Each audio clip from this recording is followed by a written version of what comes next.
Hey guys, this is Dr. John Jizzer coming to you from San Clemente, California. Guys, in today's video, I'm going to go over some of the most common upgrade options at the dentist to give you the knowledge and the power so that you know what you're getting, and if you decide to upgrade, what you're paying for the upgrade for, what are the pros and cons, and just make you a little bit more knowledgeable regarding a couple common upgrade options that you're going to come across when you go to the dentist. So here's what happens. You're at the dentist and you're getting a filling done. Do you want to do a white filling or a silver filling? Usually there's an extra charge for white filling. Is it worth paying that extra money or not? Crowns, you're getting a crown, a cap as we call it, placed on the tooth. Is it worth getting a standard crown, which these days is a PFM, porcelain fused to metal? Or should you spend a little bit of extra dough and make it into a Zirconia crown, which is a ceramic crown, same name, right? So is it worth upgrading your crown? What are the benefits? What are the disadvantages? Partial dentures. Okay, a lot of times dentists are upgrading your partial dentures. So instead of getting a simple metal-based partial dentures, they're going to try to sell you on a flexible or a Valplast is the brand name for a lot of them. Partial denture. Is it worth upgrading the partial dentures? What are the benefits? And is it worth the extra money that you're going to have to spend in order to perform that upgrade? Tooth extractions. I know, right? We've even managed to come up with, this is why dentists have a bad name, we've managed to come up with upgrades for extractions, and that is a bone graft. But on a serious note, is it worth getting a bone graft or not? Now, again, a lot of times you won't be necessarily given an option. When I do my extractions, I almost always, 95% sometimes, make the patient do the bone graft because I feel it's necessary. But what is the point? What's the point of getting a bone graft? Is it worth it or not? And what are you spending that extra couple $100 on when you get a bone graft? And last but not least, as a fun bonus, I'm going to go over dental implants and explain to you guys, is there a way to upgrade your dental implants? Dental implants are newer technologies and they're already expensive, so we don't have a whole menu and list of upgrade options to present to the patients.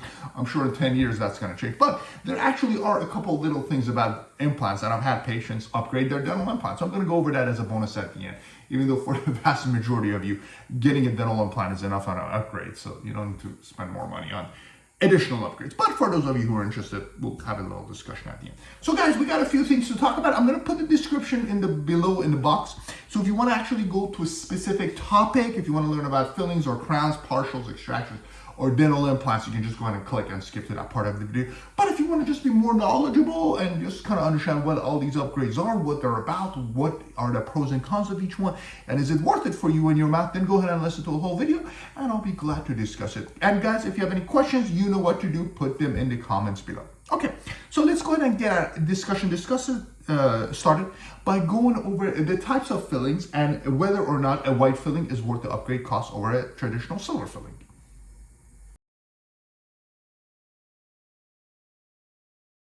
Okay guys, so fillings, should you get a white filling or should you just get a silver filling? Usually the way it works is if you have insurance, the insurance covers silver fillings, so you have to pay an upgrade fee for a white filling, which could be $50, $100, $200, $300, it really depends.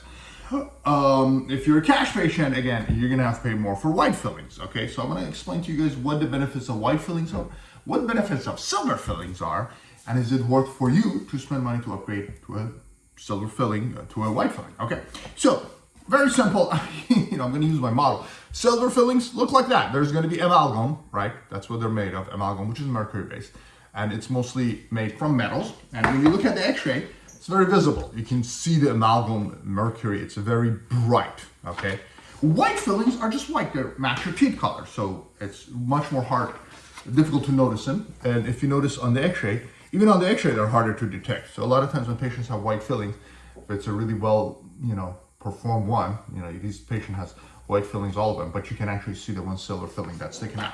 So what are the benefits of the white fillings? There's two basic benefits to white filling over a silver filling.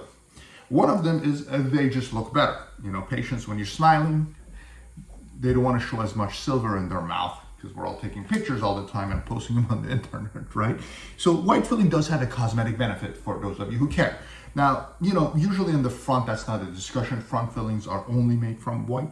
But when you talk about the back teeth, it's really up to you. If you got a big old smile and you really don't want to show the silver, then okay, go ahead and upgrade to the white filling.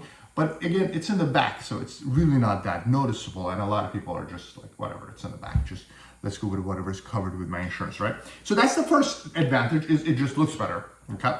The second advantage is the health aspect. White fillings, this is what white fillings are made of. White fillings are a little bit healthier because they don't have metals, particularly mercury, which is heavy metal. Now, there's a debate whether or not having metal in your mouth actually impacts your health. Obviously, if you're eating that stuff, it's going to have an impact. But if it's in your mouth, it's debatable. Some people think it's absolutely detrimental to your health. But then again, there's billions of people with silver fillings in their mouth and they're functioning just fine. So it's really up to you. But if you don't want to have the heavy metal, particularly mercury in your mouth, because all silver fillings have mercury contained in it, then yeah, white filling is a healthier option to do it, okay? But yeah, this is white fillings. We basically get this material, stick them in your tooth, grab this blue light, zap it, and it becomes set. That's how white fillings are done in a nutshell.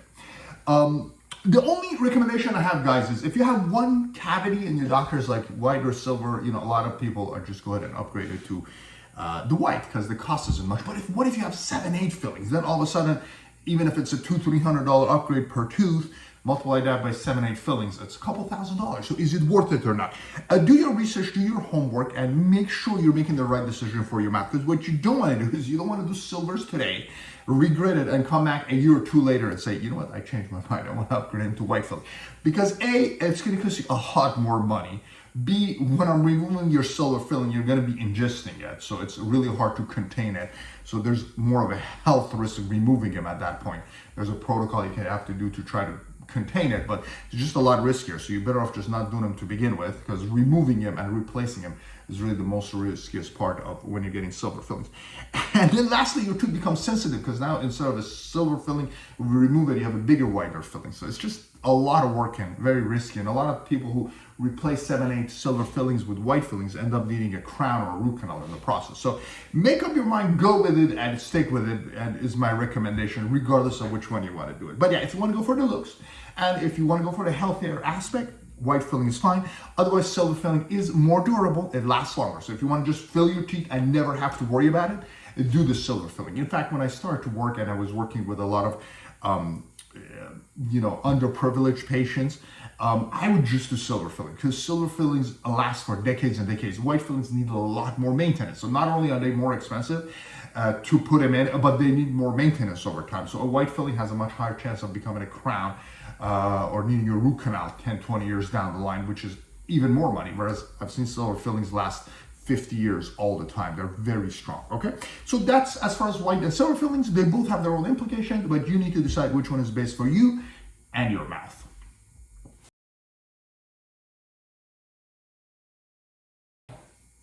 Okay guys, the second upgrade we're going to talk about is crowns, caps, or even bridges. When you're putting a crown or a bridge on your tooth, do you want to make them from zirconia, which is ceramic, or do you want to make it from PFM, which stands for porcelain fused to metal, which means metal and porcelain on top, like a sandwich? Let me just show it to you. Okay, so this is what happens. You're sitting in the chair. They're like, okay, your crown's going to be these many dollars, but if you're willing to pay an upgrade, Ms. Jones, we're going to upgrade it to zirconia, ceramic. Okay, this is what they look like. Now, PFM has metal on the inside, porcelain on the outside. Why is it as such? The porcelain gives it the aesthetic component, and then the metal helps you chew so the porcelain doesn't break, because porcelain is not strong enough to handle your bite forces. Ceramic, it's a one-piece ceramic, zirconia oxide typically, or different types of zirconia, and they cut them. So even though from the outside they look the same, on the inside they look contrasting, they're different, okay? So PFM is the standard, but you gotta pay upgrade. Is it worth paying upgrade to get the zirconia crown? Okay. In my practice, I almost always do zirconia crowns, and I think it's worth the upgrade, okay? But let's go over the pros and cons so you guys can better understand what each one offers. As you can notice, if you're looking for the healthier option, well, this is zirconia. This has some metals in it. There's no heavy metals, so these are safer metals. But there's a lot of metals, nickel, palladium, and a whole bunch of other stuff. It's actually more expensive to make this. I had a patient who was tireless, and he's like, why are you charging me extra for, Italian guy, why are you charging me extra for the ceramic where the porcelain costs more money? I'm like, yeah, you're right, but that's just how it is with the dentist, because this is a better material. But yeah, the actual porcelain and the metal of this is more, expensive. Okay. But if you don't want metal and you want the healthier option, zirconia is the way to go. They're also prettier, because what happens is if there's no metal here, there is metal over here, right? So when I put them in, initially they look the same, but over time, as your gums recede, you start to show this little bluish, purplish line at the margin of the tooth. So if this tooth was like, let's say, a PFM. Over here, maybe 5-10 years later, you'd start to see this little blue line. So if you're talking about front teeth, you want to stay away from the metal, and yeah, then zirconia is better than porcelain fused to metal. They're also more durable. See, what happens, guys, is this is a one piece. So if this breaks, it just breaks. Rarely happens, especially if you go with the stronger ceramics. But what happens a lot of times with the porcelain fused to metal, the porcelain strips from the metal. So you still have the metal underneath it, but then a piece of the porcelain is like chipped off, and it's like two colors, metal and porcelain. You don't have to necessarily replace them, it just looks bad. So because it's made from two-piece, a porcelain fused to metal is more likely to break and chip over time, whereas a zirconia is a lot less likely to do so. Another thing I've noticed is these are actually easier to clean because, and it took me like 10 years to realize this, but zirconia is one piece, so it starts to get skinnier at the margin. The porcelain fused to metal has to have porcelain and metal at the margin. You see, where the area that it meets the gums, there's porcelain and metal. So porcelain fused to metal is a little bit thicker as compared to ceramic at the margin. So when you're making a ceramic crown, it flows like this, whereas a porcelain fused to metal flows like this. There's a little bit of a ledge, an edge at the bottom, which traps food. Anyways, I'm getting too technical, but they're easier to clean as well. So you get less bleeding on the gums. Patients who have 20 PFMs versus 20 zirconia crowns, I notice a significant less bleeding on the ones who have more zirconia crowns in the mouth. And then also, last but not least, to make a zirconia versus a PFM, because this is one material, this is two, you got to shave more tooth structure for porcelain fused to metal. Now that might not seem significant. We're talking about maybe 0.5 millimeter to 1 millimeter of less tooth structure, but that could be the difference of me encroaching on the nerve and causing tooth pain versus not. So for a zirconia crown, you remove less tooth structure. So as you can see, guys, there's plenty of benefits to a zirconia crown, and that's why it's usually worth paying the extra upgrade fee, in my opinion. Now, when do I still do PFMs? Sometimes for larger cases, if I'm doing like an 8-10 unit crown bridge, using metal is better because, you know, it's less likely to break and you can point like stress relievers and stuff like that. So sometimes with a bigger complex case, a porcelain fused to metal is better. Especially if it's a removable one, like if I'm putting it over implants. Sometimes I prefer a PFM situation because I can repair porcelain and I cannot repair zirconia. Once zirconia is damaged, that's it. You can actually have the lab technician fix porcelain. So if you want a repairable case, which is rare, then yeah, PFM is definitely the better option to go. And also if somebody already has a lot of PFMs in your mouth, so if you have a bunch of porcelain crowns, or if you have porcelain veneers on your front teeth, you might be better off doing porcelain fused to metal or other porcelain, because porcelain on porcelain is better than porcelain on ceramic in terms of the wear and the damage to the opposing crown. So there are certain situations where porcelain fused to crown to metal is the preferred option, but generally speaking, zirconia has a ton of benefits, and in my personal opinion, it is worth the extra upgrade fee if it's not an unreasonable fee, of course. So that's as far as the crown upgrades.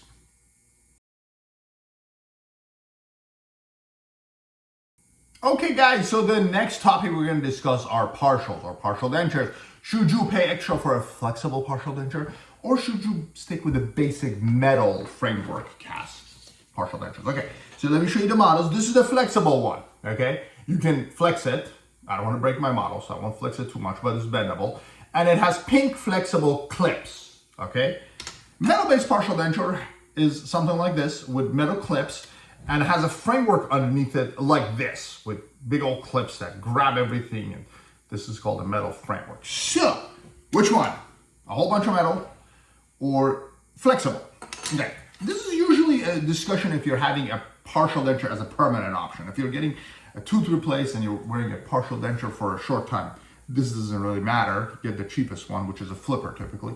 But if you're gonna have a partial denture to replace a bunch of teeth and you want it for looks purposes and chewing purposes, then you have to answer, do you want to spend an extra upgrade fee? And usually this upgrade fee is substantial because, you know, it costs a lot more to make this over this, and you're replacing all of your teeth. So the upgrade fee might be $1,000. Is it worth it, guys, or is it not? So what are the advantages of a flexible? As you can tell, there's no metal in it. So if you're looking at the health aspect, you don't like metal in your mouth, then yeah, this would be slightly healthier. And then also the clips, you know, these clips are pink. So if you put this in your mouth, instead of showing a whole bunch of metal clips, you're gonna have pink clips, okay? So that's another advantage, is it's more aesthetic, okay? So if you have front teeth missing, if you have one tooth missing, then you have a tooth, then you have another tooth, you're gonna have a lot of clips in the front. So going with a flexible option is gonna be your more aesthetic option. Okay, so those are the advantages of flexible. However, when it comes to partials, the metal has a whole bunch of advantages of its own. So I usually make this decision of whether or not to upgrade based on what I see in the patient's mouth. Okay, metal partials are better for chewing purposes. They don't move as much and they're sturdier, okay?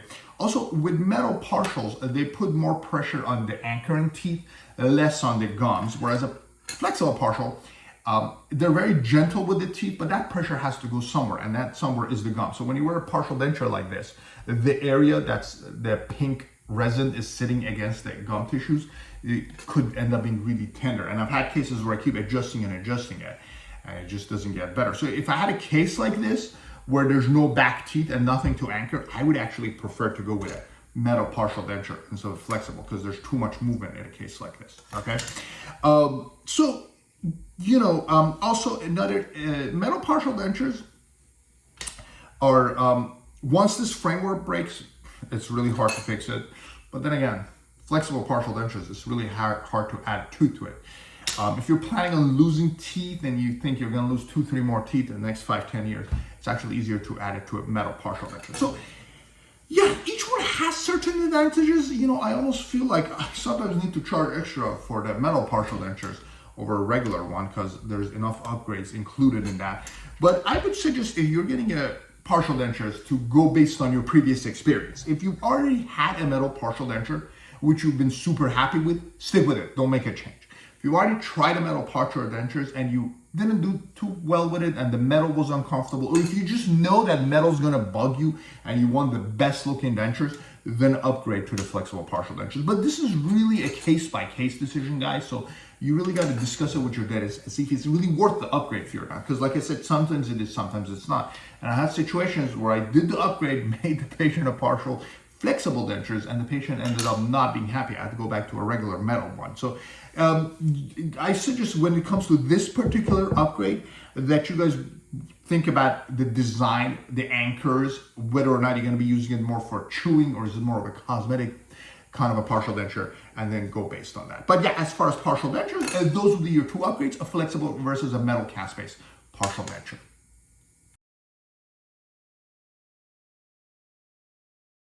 All right, guys, time to talk about tooth extractions and whether or not you should get a bone graft or not.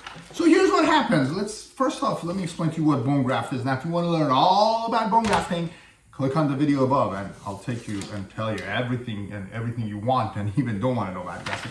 But here's how grafting works. So let's say I pull this fella's tooth, number 14, and this is what he's going to be left with in terms of jawbone in that region. Okay, this is the sinuses, and this is where the extraction ended up being.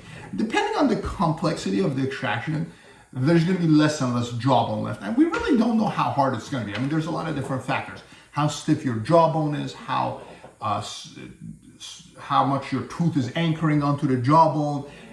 There's just a lot of different factors. So whether or not your roots are curved. So, you know, it could take me 5 minutes taking the tooth out and I do no damage. I have to spend 45 minutes and cut all over the place and dissect your roots and cut your jawbone to take it out. So, you know, you're gonna have so much bone left after the procedure. What the bone graft does, it's not a magic formula because, you know, what did people do before bone grafts? You know, well, you pull the tooth, there would be a big hole left. When you put bone graft, the hole is gonna have more bone. So if you put bone graft, let's say I sprinkle some bone graft in this region and I try to put more bone here, right? So this is where the bone graft would go, the little black dots I put. So when it's all said and done with the bone graft, it'll heal, let's say over here, right? Whereas if you don't put bone graft, the bone's gonna drop to here, okay? So the difference between putting bone graft and not putting bone graft is gonna be this much bone and maybe a little bit in terms of width as well, like 2 millimeters, okay? But here's the kicker, guys. 2 millimeters is the difference between me being able to stick an implant in there or not. So in this particular case, if you do a good bone graft, you can put an implant in the future. You might still have to do a sinus lift, but that's for a different topic.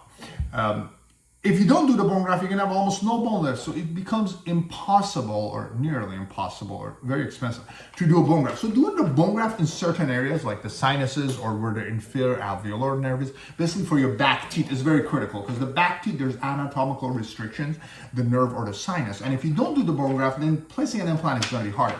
Another thing that a bone graft does is it helps protect these teeth next to it. So when you do a traumatic extraction like this and there's a lot of jawbone gone, these teeth can become sensitive. If you can put some bone and pull the gums up and help the area heal better, you protect the teeth next. But another thing it does is it protects the sinuses. So when you pull the tooth, a lot of times there's not much of a cushion to the sinus. The sinus can get perforated, leak, and cause problems. So putting a bone graft helps protect the sinus. So putting a bone graft preserves the bone, protects these guys, and protects this. Lots of benefits, okay? And if you're doing a lot of surgeries and like me and a lot of implants, I mean, you have to do bone grafts like pretty much all the time because without bone grafting, you're just not gonna have as much bone. And then if you're gonna try to restore the area with an implant in the future, it becomes a problem. So that extra couple $100 on a bone graft is, in my opinion, totally worth it if you care about trauma. Even if you're not gonna do bone grafts. So I've had doctors who, you know, I went for a demonstration and he was pulling all of his upper teeth. He wasn't doing an implants, but a long time ago. And he did bone grafts on all of it. And the plan was, I mean, the guy didn't have money for anything other than full dentures. But even if you're gonna get dentures and you graft it, you're gonna have more jawbone. And having more jawbone means your denture is gonna fit better. So if you're doing a big old case and you're removing all your teeth, and you're not planning on doing implants because you don't have the resources, just grafting the area helps you have this much jawbone versus this much. And that makes your denture tighter. So bone grafting, in my opinion, is really helpful. Now, this is only if it's a proper bone graft, guys. You know, when your dentist is done pulling the tooth, they have to clean out the area, pour some either powder or collagen, stitch it, bring your gums together, make sure most of the grafting stays in the area. So if it's a proper bone graft, then yeah, it takes a lot of time on my behalf. The material is expensive and it does cost a little bit of money, but it helps you preserve more jawbone, which has plenty of benefits. And in my opinion, that is one that I almost always recommend my patients to do it. But yeah, guys, that's what happens with bone grafting, whether or not you should do it. People have asked me for wisdom teeth, should we do bone grafting or not?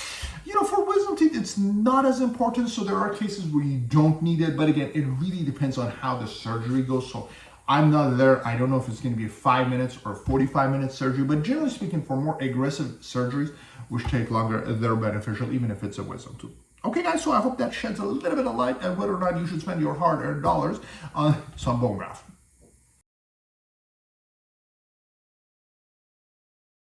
Alrighty, last but not least, dental implant upgrades. Okay, dental implants are, as I mentioned, they're expensive enough, so we don't really necessarily push upgrades. But for those of you who really want to know, let me go ahead and kind of tell you guys what is a dental implant and what can you upgrade it, how it can even be better than it already is. So here's how most implants look like when they're done, right? This is a completely fake tooth, right? That's what an implant is. And if I was to show it on the model, you know, it's basically a fake screw, fake abutment, and a fake crown. The end result is like this. So all of your tooth's gone, and the root is replaced with the screw. Then there's this abutment, which is the intermediate, and boom, the crown goes on. Okay, so this is what a dental implant would look like. Now, typical dental implants, 99% of them have a titanium screw. Titanium alloys are the best material to use in the body. I mean, hip grafts, knee grafts, they're all made from titanium. Fantastic material, super biocompatible, light, strong, pretty much the universal material for just using for repairing the body. Then there's an abutment. Abutment is metal based, and then there's the crown. Okay, so let's talk about the upgrades. What can you do if you want to upgrade your implant? Well, first of all, can you upgrade the screw? Sure you can. With regards to the screw, the most important thing is to make sure that the implant is a reliable brand. Okay, so there's like 50 different implant companies, and there's like 5 that are just the absolute best. There are some of them are okay, but if you use a better implant brand, then your chance of success is higher. So do I charge upgrade? I used to. You know, now I just use the more expensive brand, probably the most expensive brand there is out there. But doing an upgraded brand is what matters. They're all titanium, but a good brand is what you want to look for. I'm not going to name names in this video, but a good brand is what you want to look for. I'm going to stop repeating that sentence. Now, can you upgrade it? You sure can. You can actually upgrade it to the screw instead of just being There you go. You can see it right there. Instead of having it be titanium, you can do zirconia. They have zirconia implants now. These are extremely rare. I do like 5 of these a year. I would do 300 regular titaniums. But if you don't want titanium in your mouth because you're allergic to titanium, some of the other alloys it uses, then you can try doing zirconia. But keep in mind, zirconia implants are extremely rare. There's very few dentists that do it, and these are really hard to do. And you have to have a ton of bone to do this. I've had patients come and offer to do zirconia implants. I did it on the guy's wife, and she wanted me to do on her husband, but he didn't have enough jawbone. So even though this costs like $3,000 more, I told him, look, you just don't have enough jawbone. So it's really hard to do it. You need to have a lot of jawbone. You need to be super healthy. Also, the gentleman was a diabetic, so you know. The reason is these zirconia implants, their thread design is not as aggressive, as advanced as the titanium. And also you can't over-torque zirconia, you could fracture it. So for most patients, this is the option to go, but if you really want zirconia implants, that is something that's available, and it can be considered an upgrade, a very expensive upgrade, as I mentioned too. Titanium, the abutment is the next part. Sorry, not titanium, it's a metal abutment. And this is the intermediate, okay? 95% of implants have a separate abutment. There are one-piece design ones, but those are extremely rare. As far as the abutment goes, the material of this is really irrelevant because this is going to be above the gum. You can get this with like ceramic, but it's really hard to make those. So they're almost always made of metal, 99% of the time. And there's very rare upgrades. If you want to upgrade, you can do it. But again, it's a very costly upgrade. If you don't want any metal with it, ask your doctor. I almost never do those, okay? And last but not least is a crown. Now the crown, the same upgrade that I mentioned when I was discussing crown upgrade, can be applied. So with the implant crown, you can opt to go for PFM or ceramic. Yeah, spend a little bit of money on ceramic, that's one option. The more common upgrade option for the crown is screw retain. So usually when I make an implant crown for the back tooth, we put this little hole-ish on top and it gets screwed in as opposed to glued in.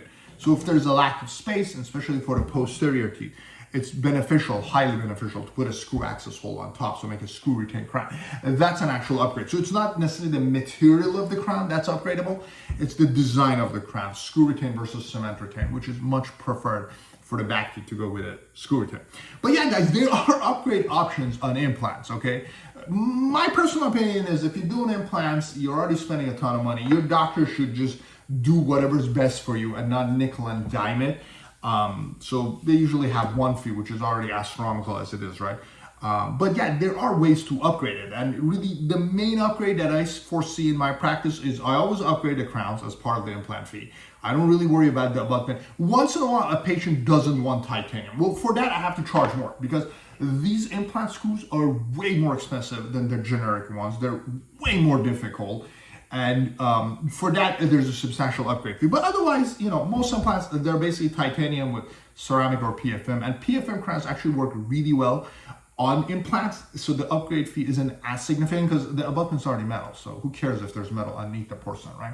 So when you're talking about implants, there's not a lot of upgrade options unless you're super duper picky. And if so, then I just explained to you what those upgrade options entail. Okay, guys, so that's as far as dental implants. Let's go ahead and wrap this up by having my final thoughts on upgrades at the dentist.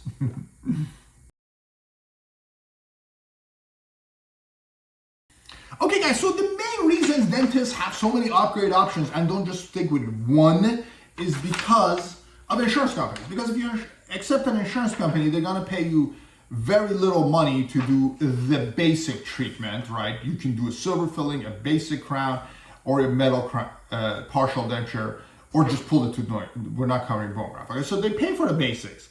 And then if you want to do the upgrade, then yeah, your dentist is going to charge you money. But listen, they almost always have to because otherwise they'll go out of business because the insurances pay so little that the dentists who are accepting too many insurances are going to, you know, I mean, they can't even stay in business. Sometimes, like, I'll give you an example, like a silver filling, a lot of the PPOs would pay the insurance $100. So if you have one silver filling, and you have like a staff and overhead, then your overhead's $300. You're losing $200. So the only way to make that work is you have to do either 5 fillings at once, which you have to have 5 fillings. I can't make you do 5 fillings if you don't have it, right? Or you have to charge an upgrade fee to do the white filling. And then there's like a $250 upgrade fee at that point, right? So upgrade fees are just unfortunately a way for the insurances to for the dentist to cope with the insurances a lot of times, okay? Same goes with the crown. Sometimes, some insurances pay $400 for a crown, and I mean, a crown costs your dentist at least $200 to make between the impression material and then the $300 an hour overhead, $500. So a $400 crown makes your dentist lose money. So thus comes in the upgrade. And the list goes on and on. I mean, a partial denture takes 4 or 5 visits to do it correctly. And you have to have a couple $100 lap bill. So the insurance is paying very little. You got to do the upgrade. But at the end of the day, the upgrades benefit you to an extent too, right? It's not like they're just a way of running a business. If you're doing a white filling versus silver filling, there's some health benefits to that, and it looks better. If you're doing a zirconia crown, it's gentler on your gums, it breaks less frequently, and it looks better as well, and it's healthier, so why not do it? Same with flexible partial dentures. It's healthier, and it looks better, and a bone graft helps you preserve more jawbone. So these upgrades are beneficial to your dentist. They're a way for your dentist to stay in business and manage to deal with you and your insurance.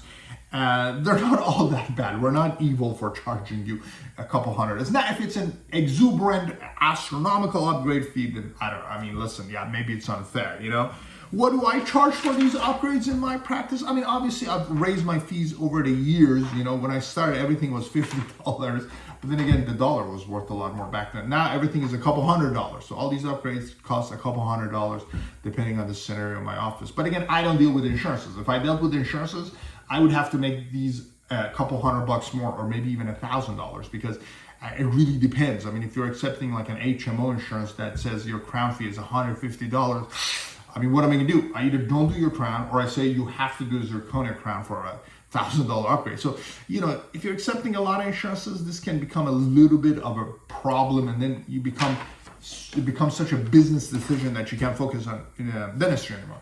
I don't accept most insurances anyway, so I don't have to worry about those. But regardless of whether you have insurance or your dentist accepts it or not, it's just good to have the knowledge and understand what the different dental procedures are, what's the benefit of an upgrade, what you get for it, and what are the benefits of the non-upgraded options. I mean, do I still do the non-upgraded options? Absolutely. If somebody has a very poor oral hygiene and I just don't have confidence that they can maintain white fillings, go with the silver fillings, okay? If somebody has a very complex design or already has a lot of porcelain in their mouth, I stick with the PFMs.